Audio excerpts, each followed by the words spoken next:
Revenons un peu sur l'astrologie pratique, avec vous savez qu'un point qui me paraît fondamental, et que je partage avec André Barbeau dans son astrologie mondiale, c'est que l'astrologie doit s'articuler sur une polarité. Autrement dit, un astrologue qui n'est pas capable de me répondre quelle est la dialectique qui est au centre de l'astrologie, il n'est pas au point, il n'est pas à la hauteur. La cyclicité doit être avant tout l'étude du gouvernement, de la gestion de cette dialectique, de cette dualité, et donc de cette alternance, donc de cette cyclicité. Et j'ai l'impression que la plupart des astrologues sont incapables de parler des fondamentaux.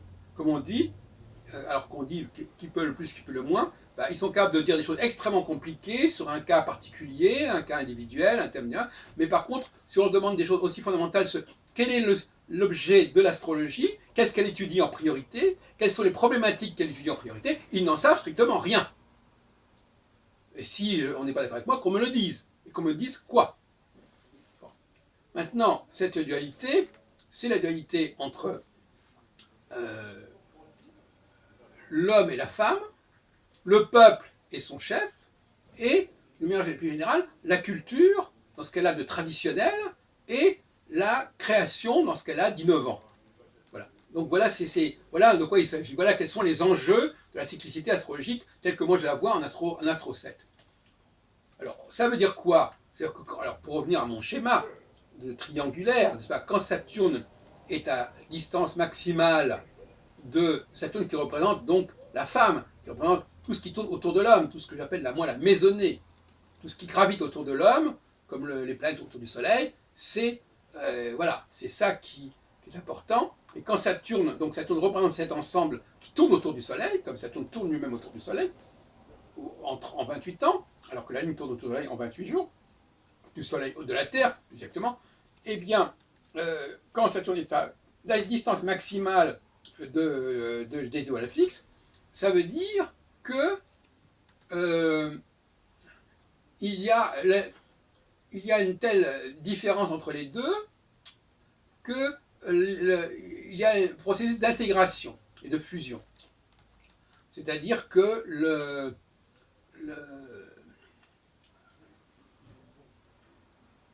la problématique de charisme, la capacité de guider de l'homme est affaiblie. Le peuple domine l'homme, domine le roi, prend le pouvoir en quelque sorte. Et donc le roi est obligé de se soumettre au peuple. Inversement, lorsqu'il y a une conjonction de Saturne avec une étoile fixe, c'est le peuple qui se soumet au roi, au souverain. Voilà. En gros, c'est ça.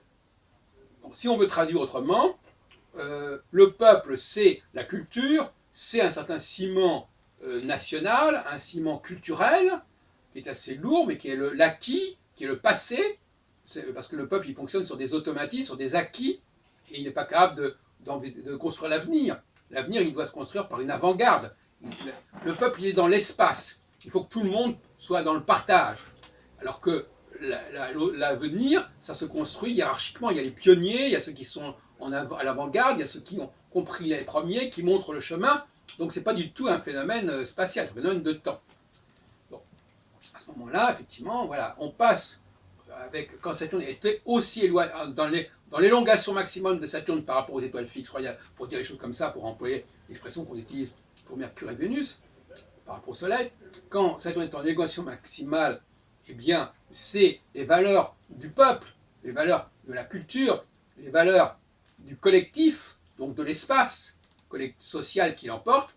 Et quand Saturne est conjoint avec le Soleil, ce sont les valeurs de l'élite, c'est les valeurs solaires, les valeurs de la création qui l'emportent. Voilà ce que je voulais dire globalement.